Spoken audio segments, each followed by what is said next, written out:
السلام علیکم ورحمۃ اللہ وبرکاتہ۔ کیسے ہیں؟ کیا حال چال ہے؟ امید ہے کہ آپ خیریت سے ہوں گے۔ آپ کا گفتار آفیشیل میں استقبال ہے۔ آج ہم آپ کے سامنے جو ہے حضرت مولانا مفتی مشتاق صاحب کو لے کر حاضر ہوئے ہیں۔ وہ جو ہے ایک بہت ہی خاص مسئلے پر گفتگو کریں گے۔ تو چلیے ہم سب سے پہلے جو ہے مولانا مشتاق صاحب سے ملتے ہیں۔ السلام علیکم ورحمۃ اللہ وبرکاتہ۔ وعلیکم السلام ورحمۃ اللہ وبرکاتہ۔ بہت بہت شکریہ آپ کا، اور اسی طرح آپ کی آڈینس کا کہ آپ نے ہمیں یہاں آنے کا موقع دیا۔ چلیے آپ کا بھی شکریہ کہ آپ نے جو ہے وقت نکال کر یہاں پر آئے۔ تو مفتی صاحب، سب سے پہلے ہمارا سوال یہ ہے کہ پٹرول جو ہے، جو ہم لوگ گاڑی کے اندر یوز کرتے ہیں، کیا اس سے ہم کپڑا کو پاک کر سکتے ہیں، کپڑا دھو سکتے ہیں؟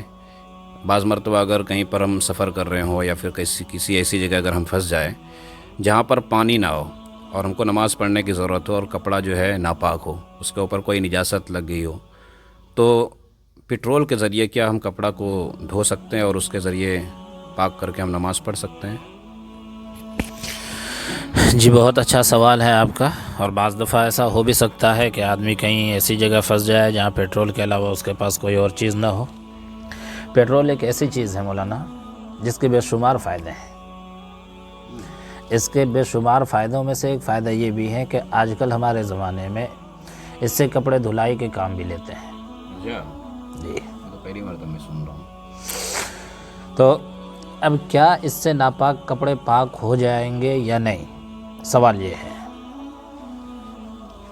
دیکھو، شریعت اس سلسلے میں ہمیں کیا حکم دیتی ہے، شریعت کیا کہتی ہے اس بارے میں، اس کو ذرا تفصیل سے سمجھیے۔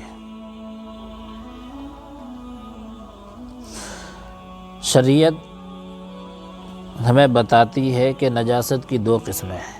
ایک نجاست وہ ہے جو ہمیں دکھائی دیتی ہے، جس کو ہم محسوس کر سکتے ہیں، اور ایک نجاست وہ ہے جو ہمیں دکھائی بھی نہیں دیتی، ہم محسوس بھی نہیں کر سکتے۔ مثلا اگر ہوا خارج ہو جائے تو وضو ٹوٹ جاتا ہے، شریعت کہتی ہے اس کو ناپاک ہے، اور ہم اس کو ناپاک سمجھ کر وضو کرتے ہیں، طہارت حاصل کرتے ہیں، پاک ہو جاتے ہیں۔ تو ہوا خارج ہونے کی وجہ سے اعضائے وضو ناپاک مانا جاتا ہے، اور اگر ہم وضو کر لیں تو پھر اس کو پاک قرار دیا جاتا ہے۔ تو یہ ایسی چیز ہے جس کو محسوس بھی نہیں کیا جا سکتا اور دکھائی بھی نہیں دیتی ہے۔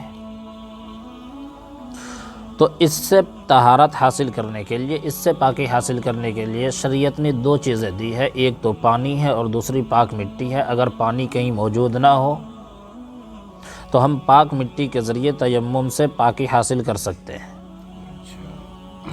اور دوسری چیز، دوسری ناپاکی جو محسوس بھی کی جا سکتی ہے، نظر بھی آتی ہے، مثلا پاخانہ پیشاب ہے، گوبر ہے، لید ہے، شراب ہے، خون ہے، یہ سب چیزیں ایسی ہے جو دکھائی بھی دیتی ہے، محسوس بھی ہوتا ہے۔ تو ان ناپاک چیزوں کو پاک کرنے کے لیے، یا یوں سمجھ لیجئے کہ ان ناپاک چیزوں سے اپنے کپڑے کو پاک کرنے کے لیے شریعت نے بہت وسعت دی ہے، اور یہ بتایا ہے کہ ہر وہ چیز جو بہنے والی ہو اور اس کے اندر نجاست کو زائل کرنے کی، نجاست کو ختم کرنے کی صلاحیت ہے، تو اس کے ذریعے سے اس ناپاکی کو دور کیا جا سکتا ہے، کپڑے پاک کیے جا سکتے ہیں۔ مثلا جیسے پانی ہے، بہنے کی صلاحیت ہے، ناپاکی کو دور کرنے کی بھی صلاحیت ہے۔ اسی طرح پھل وغیرہ کا رس جو ہے اس کو نچوڑ کر اگر ہم گوبر کو دھونا چاہیں، پیشاب پاخانے کو دھونا چاہیں تو اس سے بھی دھو سکتے ہیں، اور شریعت اس کو پاک مانتی ہے۔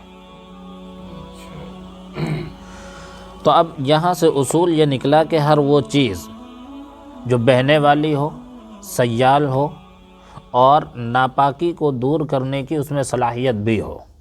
تو اب دیکھتے ہیں پیٹرول کو۔ آپ کا مسئلہ پیٹرول کا تھا میرا مسئلہ پیٹرول کا تھا کہ پیٹرول سے پاکی حاصل کی جا سکتی ہے کپڑوں کی یا نہیں۔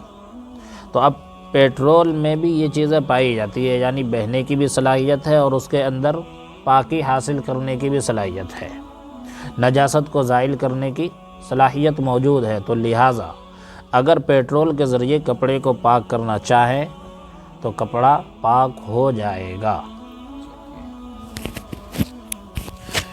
بہت بہت شکریہ مفتی صاحب. میں جو ہے اس مسئلے کے اندر بہت دنوں سے کنفیوز تھا کہ اصل میں یہ ہوتا ہے یا نہیں ہوتا ہے اس طرح کا، تو اسی لیے میں نے آپ سے یہ پوچھا. تو آپ نے اتنے بہترین طریقے سے بتا دیا کہ مجھے ایسا سمجھ میں آ گیا کہ اب جو ہے کبھی بھی زندگی بھر میں نہیں بھول سکتا. تو اسی طرح مجھے لگتا ہے کہ جو آپ نے نیم بتایا ہے، جو اصول آپ نے بتائے، اس کے حساب سے تو گنے کے رس سے بھی کپڑا پاک ہو سکتا ہے، کیونکہ وہ بھی کیا کہتے ہیں اس کے اندر بہنے کی صلاحیت ہے، اور اسی طرح ناپاکی جو ہے اس کو دور کرنے کی صلاحیت اس کے اندر ہے. تو کل ملا کے جو ہے جتنی بھی چیز بہنے والی ہے ان سے ہم کپڑے کو پاک کر سکتے ہیں. جی چلیے بہت بہت شکریہ آپ کا. تو آپ نے ابھی دیکھا کہ ہمارے مفتی صاحب نے جو ہے ایک ایسے مسئلے کو جو ہمیں لگتا ہے کہ اس کا کوئی حل نہیں ہے، بہت ہی آسانی سے آپ کو سمجھا دیا. تو اگر آپ جو ہے اسی طرح روزانہ ایسے ایسے مسئلے جو آپ کے ذہن و گمان میں بھی نہ ہو کہ اس کا حل ہے یا نہیں ہے، اور اس کا حل چاہتے ہیں، تو اس چینل کو ضرور سبسکرائب کر لیجئے گا، کیونکہ روزانہ جو ہے ہم اسی طرح کے مسئلے لے کر آپ کے سامنے آئیں گے. تو چلیے پھر کل ملتے ہیں. السلام علیکم ورحمۃ اللہ وبرکاتہ.